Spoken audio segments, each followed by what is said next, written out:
Jen Lawhead, who's also a member of AAUW. We would like to welcome you to the second annual Story Show.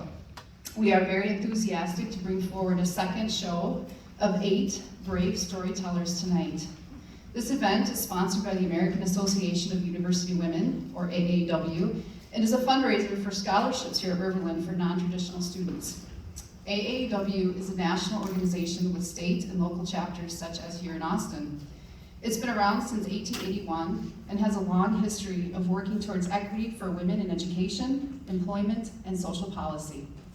The Austin chapter is active with 65 members, and we welcome anyone who may be interested in joining our ranks. There is information in the lobby if you seek to learn more, and yes, we welcome genders of all kinds to join us.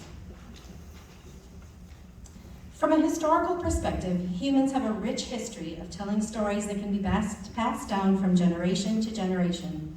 Stories are eventually written into books and shared amongst people who could read. From a faith perspective, religious doctrine is transcribed into the Bible, the Quran, or the Vedas.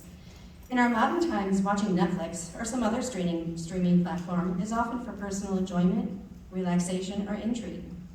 And in some cases, if it's a really good series, it can turn into a binging obsession. The sharing of stories, of hearing of experiences of others, of learning from others is woven into the evolution of the Homo sapiens.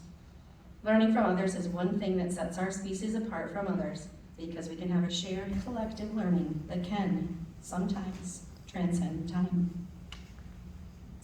Each storyteller will share their own lived experience of some time in their life when they started something new.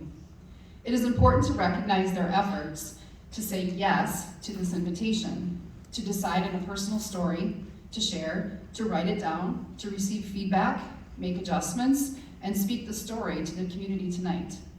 Jen and I would like to say a warm and sincere thank you to each and every one of them for agreeing to do this show tonight.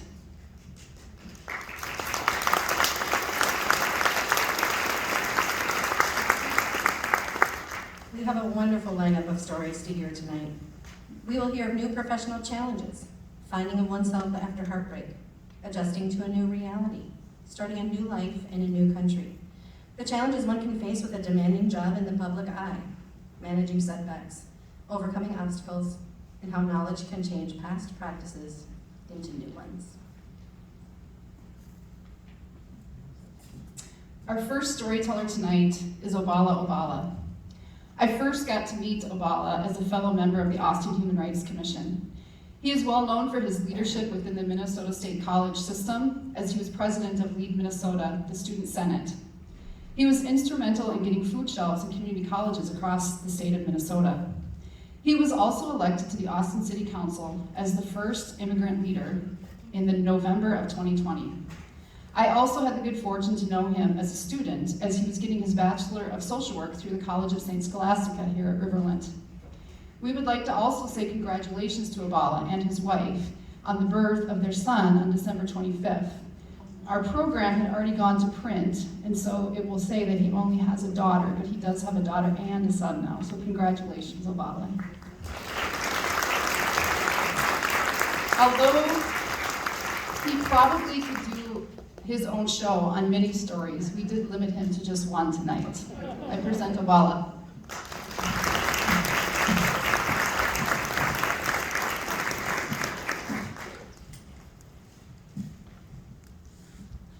Thank you, Jenny, and I hope everyone is warm. And I try not to look flashy today because I don't want to compete with the chief. You don't want to compete with your chief of police during cold weather because you know who to call when you are in danger. A new year is always a time for a new beginning.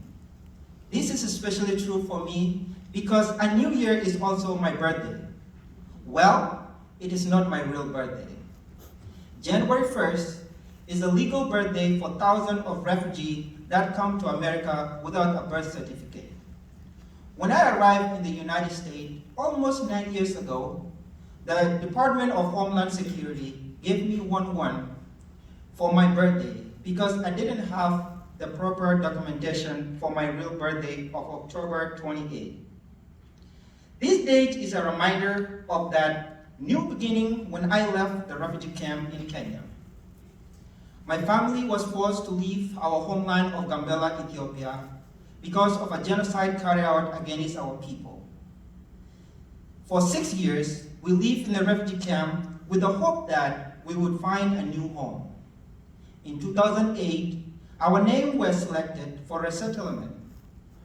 Every morning after that, I would wake up and go to the post station to see if our paperwork has been processed and we could finally leave. I made the trip to the post station 1,465 times. That equivalent to 4 years. A little math I just added there. Before we could granted a permission to come to the United States. Every new beginning starts with hope. It was the hope that my mother had for our family to come to America to get an education. It was that hope that got us through the end of the month when our food ration were running low.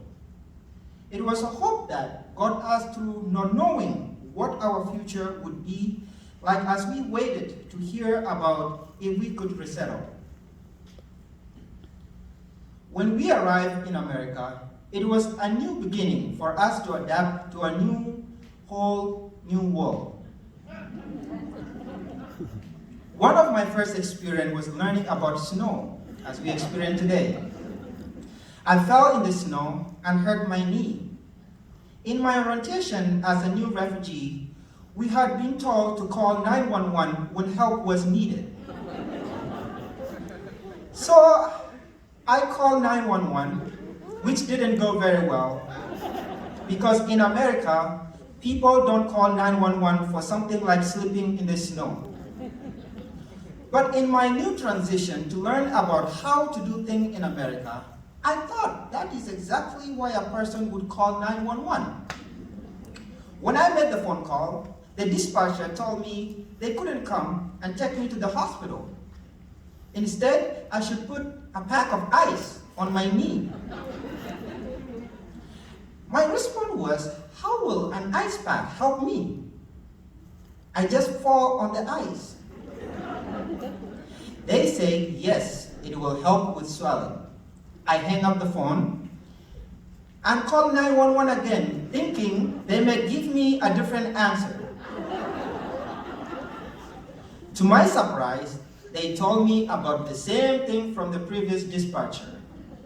I was frustrated, but they showed up after 10 minutes with an ice pack. They instruct me how to use it and told me if this doesn't help, call us again. I put it on. 30 minutes later, the swelling on my knee went down and the pain went away. I had to learn when to call and when not to call 911 in my new beginning. Understanding emergency services was just the first of many challenges that I had to navigate in my new beginning in America. I was barely speaking English and I had no high school diploma. But I had a dream. I had said to myself that I am in the land of opportunity now, where I can be anything. I had a dream that I could be successful in America. However, to my surprise, those dreams were soon challenged by my first caseworker, as she told me I was too old to go to school and needed to find a job. She wanted me to apply for a job in an onion factory for $7 per hour. Imagine running away from refugee camp to go to a factory for $7. I had not foreseen a response like this from the person who I thought would be helping me. My desire, or perhaps my sheer determination, would not allow me to let go of my dream of getting an education. So I decided to start another new beginning, one that would allow me to pursue my dream, and decided to move to South Dakota. It was there I found a caseworker that could also believe in me and help me take steps to begin a new life with an education. After completing my high school diploma, I moved to Austin, Minnesota, with the hope of getting a higher education. I saw a new America, the one I had been envisioning in my head, but had not found it yet. It started here at Reverend Community College when I registered for classes. The teachers were so welcoming, helpful, and I have heard over and over, this is home. It was a sense of community for those who are like me, who learn English, but also speak a language from my past. As I begin to make Austin my home, I naturally wanted to meet the community leaders. So I asked my uncle about who the leaders are in Austin. Everyone in the immigrant community thought I was crazy and afraid of why I was asking. They asked me, what leader are you talking about? City leader? Governor? Police chief? I walked from Maryland apartment to City Hall to meet with the mayor without making an appointment. In a refugee camp, no appointment were ever needed when talking to leaders. You just go, show up, and wait. But this was America. This was Austin. I learned you do need an appointment. When I met the mayor, he said I was the first immigrant to come to talk to him about concern of the city in his past 8 years. It took me to meet the police chief, and I began learning how government worked and become more connected into the community. I got involved in city committee, student government at Reverend, and then a statewide nonprofit organization. Each leadership role led me to the next one. Then, in 2019, I became the citizen of the United States of America. A year later, I was elected to the Austin City Council. What made my new beginning so successful were the people who helped me and believed in me along the way. Just to name a few, these were the people who helped pave the path for me. My teacher, Suzette Overby, Jenny Burden, Heidi Sarah, Betsy God, Keith Chief, Jean Papi, Danny Hine, Miguel Garate, Mayor Tom, Laura Hell, Jason Baskin, and Mike Dean. And above all, my wife, Awili Mengesha, and my mom, Ajulo Ukelo. Connection with other build community and community that one has to live in. In America, it is not always about the knowledge of what you know. It is how we build connection and help open doors to new opportunity for all people.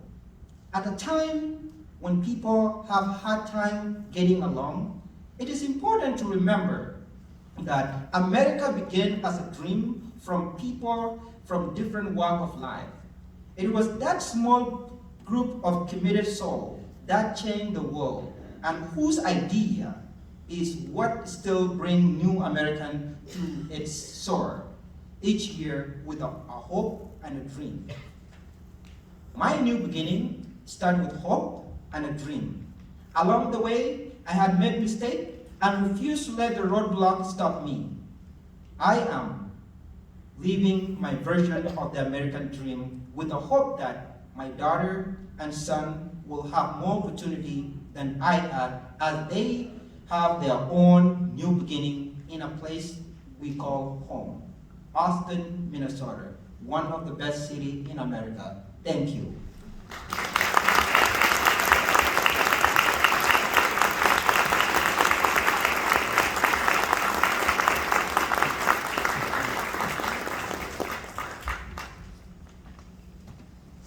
Thank you, Oballa. It's my great pleasure to introduce